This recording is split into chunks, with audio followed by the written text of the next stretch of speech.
हरिओम. मग काय होतं मंडळी, आपण यज्ञभावानेवर विचार करतो आहे. यज्ञभावनेने केलेलं कर्म बंधनकारक होत नाही असं भगवंत सांगत आहेत. का बरं बंधनकारक होत नाही? त्यातून पाप पुण्याची निर्मिती का होत नाही? त्याचं कारण एकच आहे, ते कर्म वैयक्तिक स्वार्थासाठी केलेलं नसतं. जे काही फळ असतं ना, ते सर्वांचं असतं. चांगल्या कामाचं फळ चांगलंच मिळणार हा तर सिद्धांतच आहे ना, हे नक्की आहे. आणि हे करताना समजा एखादी चूक झाली ना, तरी त्याकडे सुद्धा कठोरपणे पाहिलं जात नाही, कारण त्याचा हेतू वाईट नसतो ना, सर्वांच्या हितासाठी कर्म होतं. अगदी तुम्हाला एक घटना सांगतो, आपल्याच ठाण्यात एका सोसायटीत घडलेली.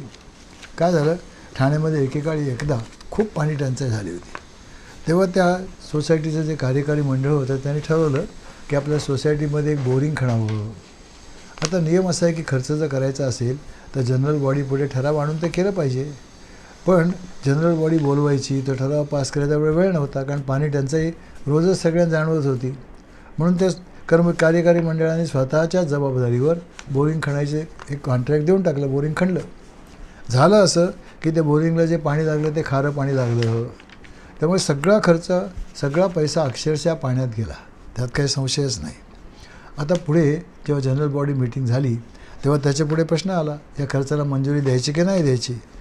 आता काय झालं, तो खर्च त्यांना न विचारता केला गेला होता, हे खरं आहे ना. पण तरीसुद्धा मग जनरल बॉडीच्या प्रत्येकाने असं सांगितलं की ही चूक काही वैयक्तिक कोणाची नाही हो, आपल्या सगळ्यांच्या हितासाठीच त्यांनी केलं होतं काम ते. तेव्हा आपण सगळेजण थोडे थोडे पैसे काढू आणि सोसायटीत ते भरून टाकू, कारण चूक कोणाचीच नाही आहे. म्हणजे सर्वांनी एकत्र येऊन सर्वांच्या भल्यासाठी केलेलं कर्म यातून चांगलंच फळ निर्माण होतं आणि ते सर्वांना मिळण्याची शक्यता अधिक असते, हे तर खरंच आहे. आता याचा यज्ञ शब्दाचे पण अर्थ अनेक संतांनी अनेक प्रकारे लावले बरं का. काही संतांनी काय केलं आहे, त्यांनी असा अर्थ लावला आहे की यज्ञो वै विष्णू. यज्ञो वै विष्णू म्हणजे विष्णू हाच यज्ञ आहे. ह्या अर्थाने जरी शब्दाकडे पाहिलं ना, तरी विष्णू म्हणजे कुणासाठी काम होतं, परमेश्वरासाठी केलेलं काम बंधनकारक होत नाही. भगवंतासाठी केलेलं काम भगवंतासाठी केलेलं काम बंधनकारक होत नाही, खरंच आहे. आता बघा, दुसरं एक होतं, विष्णू सहस्रनामामध्ये हाच विचार येतो की नाही. विष्णू सहस्रनामामध्ये येतो बघा, यज्ञ यज्ञपती यज्वा यज्ञांगो यज्ञवाहन. हा म्हणजेच काय होतं, यज्ञार्थात कर्म याचा अर्थ विष्णूसाठी केलेलं कर्म म्हणजेच भगवंतासाठी केलेलं कर्म. आता हा चैतन्याच्या दृष्टीने केलेला अर्थ आहे बरं का, हे नक्कीच आहे. आणि आता हे जे कर्म असतं ना भगवंतासाठी केलेलं, ते असं अर्थ होतं की ते स्वतःच्या स्वार्थासाठी केलेलं नाही ना, सर्वांच्या भल्यासाठी केलं आहे. म्हणजेच काय होतं, ते जरी कसंही कर्म असलं तरी सर्वांच्या भल्यासाठीच केलेलं आहे. आणि मग आस्ते आस्ते काय झालं, स्वामी विवेकानंदांच्यापासून पुढे याचा अर्थ वेगळा विकसित गेला आणि स्वामी चिन्मयानंदांनी पण तोच प्रतिपादित केलेला अर्थ मी आपल्याला सांगितलाच आहे. तो मला अधिक भावतो, हे अगदी सत्य आहे, त्यामुळे मी तो आपणास सांगितला. आणि त्याचे आणखीन काही पैलूसुद्धा आपण आता पाहूया नक्की. बघा, भगवंतासाठी आपण कर्म केलं, त्याचं बंधन आम्हाला लागणार नाही म्हणजे काय होईल. परमात्मा कसा आहे हो, परमात्मा समष्टीरूप आहे. समष्टीरूप म्हणजे सर्वांसाठी, सर्वांच्या हृदयात असलेला, सर्वांना व्यापून असलेला असा परमात्मा आहे की नाही. आणि आपण कोण आहोत, आपण एक व्यक्ती आहोत, व्यष्टी आहोत, हे नक्कीच आहे. आता जी व्यक्ती भगवंतासाठी म्हणजे सर्वांसाठी काम करते तेव्हा काय होतं, त्या व्यष्टीचं जे काही समष्टीमध्ये समर्पण होऊन जातं. व्यक्तित्व राहत नाही, व्यक्तित्व स्वार्थाच्या पोटी जे व्यक्तित्व निर्माण झालेलं असतं त्याच्याऐवजी सर्वांचंही साधलं जाणं हाच तर खरा परमार्थ आहे ना. परमार्थ म्हणजे परमार्थ, दुसरं काय. आणि याची सुरुवात स्वतःच्या घरापासून होते बरं का. घरातल्या सर्वांसाठी जेव्हा आपण स्वतःच्या सगळ्या आवडीनावडी बाजूला ठेवून काम करतो ना, तेव्हा ते भगवंतासाठी केलेलंच काम ठरतं, यात काही संशयच नाही.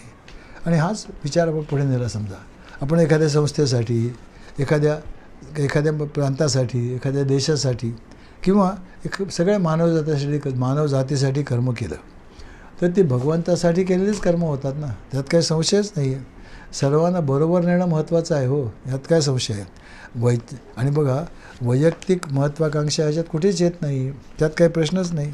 म्हणजे माणूस काय होतं, छोट्या छोट्या विचारात मग अडकत नाही, तो विशाल हृदयी होतो. आता याच कर्मबंधनाचा आणखीन एक पैलू आहे बरं का. चांगल्या वर्तनासाठी जे चांगलं फळ मिळतं की नाही, ते नाकारण्याचा अधिकार आपल्याला आहे बरं का. समजा तुम्ही एखाद्या संस्थेसाठी काम केलं, आता तुमची साठी जवळ आली, ती संस्था काय करते, तुमचा एक सत्कार करते आणि तुम्हाला एक थैली देते. आता ही थैली तुमच्या चांगल्या कामासाठी तुम्हाला दिली आहे, पण तिचा स्वीकार न करणं किंवा तिला नम्रतापूर्वक नकार देणं हे नक्कीच तुमच्या हातामध्ये आहे, हे नक्की हातात आहे, हे स्वातंत्र्य तुम्हाला आहे. पण वाईट कर्माचं फळ मात्र नाकारता येत नाही. असं नाही म्हणता येत. समजा एखाद्याने चोरी केली, त्याला कोर्टाने शिक्षा द्यायला सुरुवात केली, तेव्हा काय म्हणतो, नाही नाही, हे फळ मला नको, हे मी नाही स्वीकारत, असं नाही म्हणता येत. हे खरंच आहे. म्हणजेच कर्मबंधन सांगण्याचं तात्पर्य असं आहे की शास्त्रांमध्ये जे विधिनिषेध सांगितलेले आहेत, विशिष्ट कर्म निषिद्ध अशी कर्म सांगितलेली आहेत, ती टाळून शास्त्रसंमत कर्मामध्ये स्वतःला गुंतवलं तर कर्माची बंधनं प्राप्त होण्याची शक्यता कमी आहे, असाच त्याचा केवळ अर्थ आहे. हे खरंच आहे. आणि आम्ही चुकीच्या कर्मात केव्हा ओढले जातो, आम्ही चुकीच्या कर्मात ओढले जातो जेव्हा कर्माबरोबर स्वैराचार जोडला जातो तेव्हा. स्वैराचार, स्वातंत्र्य आणि स्वैराचार्यात फरक आहे बरं का मंडळी, यात थोडा फरक आहे. बघा, आता आपले रस्ते आहेत, रस्ते सगळ्यांसाठी आहेत की नाही. रस्त्यावरून चालण्याचं स्वातंत्र्य, गाडी चालवण्याचं स्वातंत्र्य प्रत्येकाला आहे. पण केव्हा स्वातंत्र्य असेल, जेव्हा आपण वाहतुकीचे नियम पाळू तेव्हा ना. वाहतुकीचे नियम पाळले तर आम्हाला स्वातंत्र्य आहे. आता काय होईल, आपल्या मनाला येईल तशी गाडी चालवण्याचं स्वातंत्र्य आहे का? नक्कीच नाही. कारण ते स्वातंत्र्य नाही आहे, तो स्वैराचार आहे, हे नक्की आहे. आणि म्हणून भगवंत काय सांगतायत, तदर्थम कर्म कौंतेय, त्याच्यासाठी म्हणजे भगवंतासाठी कर्म कर, यज्ञ भावनेने कर्म कर, पण कसं कर, समाचर, सम्यक आचर, विथ परफेक्शन, अगदी परफेक्टली ते काम कर, त्यात शंकाच नाही. जास्तीत जास्त चांगल्या पद्धतीने कर, नाही तर काय होतं, सर्वांचं काम आहे म्हणून मग प्रत्येकजण अंगचोरपणा करायला लागला तर काय होईल, तर ते कार्य होणारच नाही ना. उत्तम तर नाहीच होणार, पण कधी कधी ते कार्यसुद्धा होणार नाही. या संबंधात मग संत मंडळी एक गोष्ट सांगतात बरं का. काय होतं, एक राजा होता एका राज्यामध्ये, आणि तो राजा सगळ्या लोकांमध्ये खूप पॉप्युलर होता, चांगलं काम करायचा, त्याचं राज्य खूप चांगलं चाललं होतं. आणि मग काय झालं, शेवटी एकदा त्याने असं ठरवलं, सगळ्या प्रजाजनाने ठरवलं की राजाचा वाढदिवस सर्वांनी साजरा करायचा. मग त्यासाठी काय करायचं, एक कमिटी तयार केली. त्या कमिटीने असं ठरवलं की ज्या दिवशी राजासाहेबांचा वाढदिवस आहे ना, त्या दिवशी त्यांना दुधाचं स्नान घालायचं, आणि त्यानंतर मग शुद्ध उदक वगैरे मंत्रोच्चाराने शुद्ध उदकाचं पण स्नान घालायचं. आणि यात सर्वांचा सहभाग पाहिजे. म्हणून काय करावं, सगळ्या राजधानीतल्या सगळ्या नागरिकांना आवाहन करायचं की प्रत्येकाने एक एक लोटा दूध घेऊन यावं.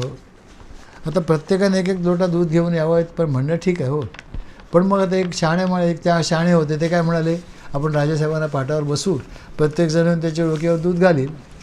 तेव्हा बाकीचे लोक म्हणाले, अहो हे शक्य नाही आहे, शहरात आपले लाखो लोक राहतात, प्रत्येकाने लोटाभर दूध आणून महाराजांच्या डोक्यावर घालायचं म्हटलं तर एक दिवससुद्धा पुरणार नाही. इतका दिवस आंघोळ करताना चालेल का? मग काय करावं, शेवटी सर्वांना मग त्याचं ठरलं की एक छानपैकी हौद तयार करावा, आणि तो चारी बाजूने कनाती बांधून बंद करावा, आणि मग एकेकाने आत जावं आणि आपल्या लोट्यातलं दूध त्या हौदात ओतावं, आणि सगळ्यांचं दूध घालून संपलं की मग महाराजांना बोलवावं, त्या दुधाने त्यांना आंघोळ घालावी. ठीक आहे. त्याप्रमाणे काय झालं, सगळेजण प्रजाजन सकाळपासून लोकांनी लाईन लावली लोटे घेऊन. सगळं दूध घालून झाल्यावर राजासाहेबांनी निरोप गेला, आणि मग पुरोहितांनी काय केलं, तो हौदाचं झाकण काढलं, आणि आत बघतात तो काय होतं, तो हौद तुडुंब सगळा पाण्याने भरला होता, पूर्णपणे पाणीच भरलं होतं. प्रत्येकाने काय विचार केला माहिती आहे, बाकीचे लोक दूध टाकणारच आहेत ना, आपण एक तांब्यावर पाणी घातलं तर काय बिघडलं. आता हा विचार प्रत्येकाने केल्यामुळे झालं काय, फक्त पाणीच टाकलं गेलं, दूध झालंच नाही. हे सम्यक आचरण नव्हे ना. म्हणून भगवंत सांगतायत सम्यक आचरण.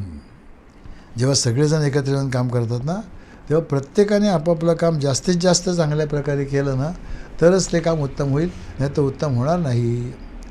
मग काम कोणतंही असो, अगदी झाडून काढण्याचं काम असो, सतरंजा घालण्याचं काम असो, उत्तमच झालं पाहिजे. सम्यक आचरण म्हणजे कसं आहे माहिती आहे, प्रत्येक कामात सुंदरता पाहिजे हो. चालतो कसे, बोलतो कसे, बसतो कसे, सगळे सुंदर रीतीने केलं पाहिजे, जास्तीत जास्त चांगल्या पद्धतीने केलं पाहिजे. ते केलं तर काय होतं माहिती आहे, कर्म करण्याचा आनंद मिळतो. जे कर्म करून आपणच समाधानी होत नाही, तिथे इतरांचं समाधान कसं होणार? नक्कीच आहे. भगवंताला प्रसन्न करायचा हा मार्ग आहे मंडळी, हे नक्कीच आहे. आणि कसं म्हणतात, मुक्त संग. मुक्त संग म्हणजे आसक्ती रहित होऊन कर. आता कर्माबरोबर कोणत्या कोणत्या आसक्ती असतात ते आपण पाहिलंच आहे. कर्मासक्ती असते, कर्तृत्वासक्ती असते, कर्मफलासक्ती असते वगैरे. आणि मग काय होतं, खरा मुक्त माणूस कोण आहे? खरा मुक्त माणूस असं आहे की ज्यांनी कर्मामध्ये प्रवृत्त केव्हा व्हावं आणि कर्मातून निवृत्त केव्हा व्हावं हे जाणलं, तोच मुक्त संघ आहे ना, यात काय शंका आहे? हे प्रवृत्ती निवृत्तीचं संतुलन ज्याला साधलं ना, तो माणूस कर्मबंधनामध्ये येत नाही, असं भगवंत आपल्याला इथे सांगतायत. हे नक्कीच आहे. आता याच्या पुढे काय सांगतात बघूया. भगवंत पुढे असं सांगतायत की हा जो यज्ञभावनेने कर्म करण्याचा पद्धत भगवंताने सांगितली ना, ते म्हणतात मी नवीन नाही सांगत आहे. भगवंतच सांगतात मी नवीन नाही सांगत आहे. खुद्द ब्रह्मदेवाने जेव्हा सृष्टी निर्माण केली ना, तेव्हाच मानवाला कर्म करून तुझा उद्धार कर असा आशीर्वाद दिला आहे, असं भगवंत सांगतात. बघा पुढच्या 18व्या श्लोकात, 10व्या श्लोकामध्ये. मंडळी एक लक्षात ठेवा, वेदशास्त्रामधली, वेदांतशास्त्रामधली एक परंपरा आहे. काय आहे, सांगणारी व्यक्ती कितीही जरी मोठी असली आणि आदरणीय असली ना, तरी त्याला शास्त्रांचा आधार काय आहे, पूर्वी कुणी कुणाला हे सांगितलं आहे का, असं असेल तरच सगळ्यांनी मानायचं, अशी एक परंपरा आहे. बघा ना, सगळी पुराणं बघा, कथा बघा, उपनिषद बघा, ही परंपरा पाळलेली आपल्याला दिसते.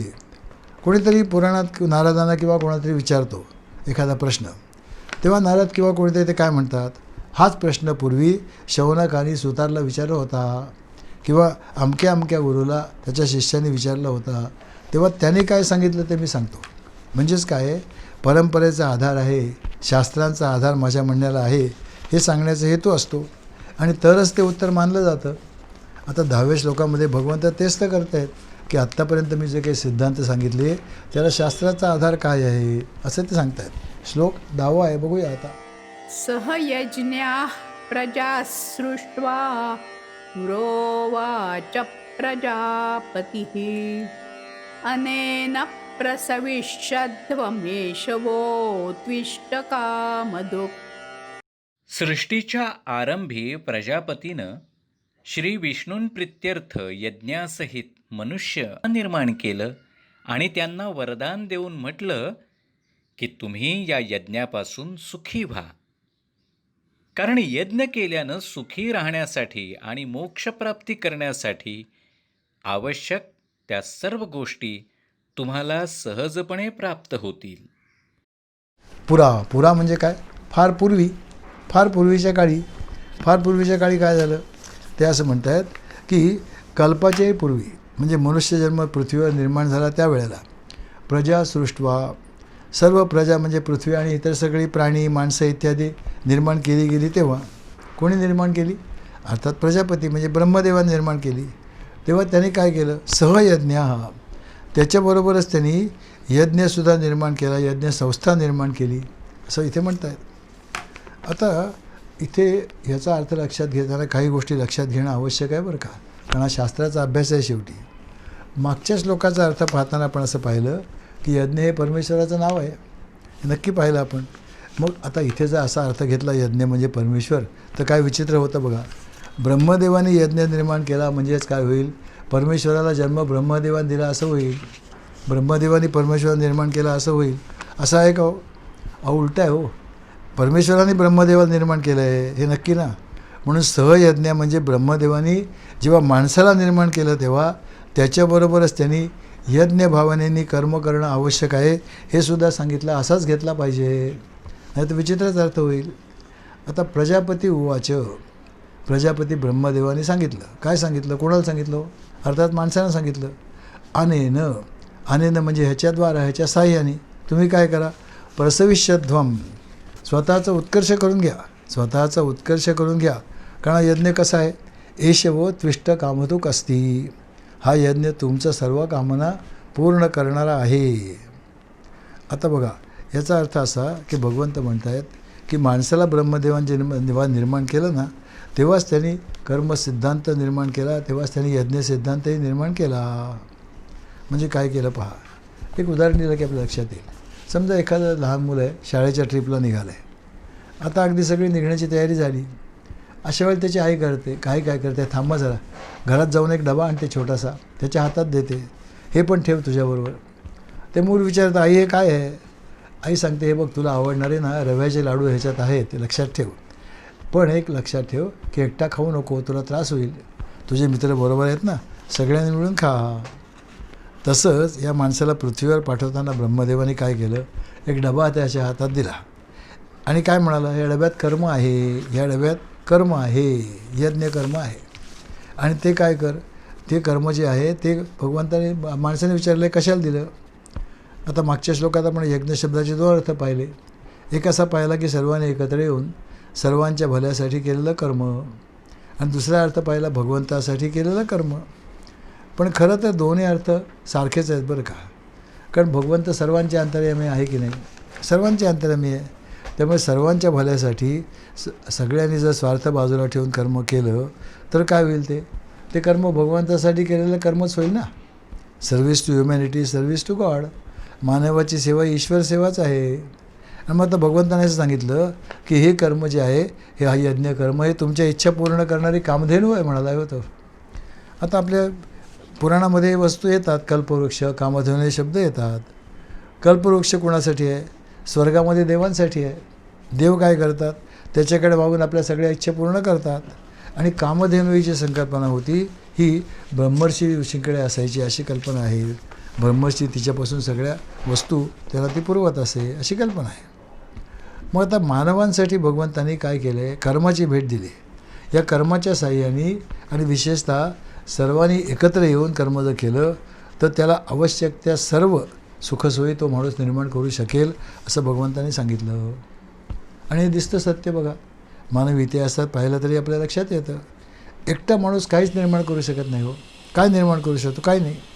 पण सर्व माणसं एकत्र आली तर अशक्य अशा गोष्टीसुद्धा शक्य करून दाखवू शकतात ना.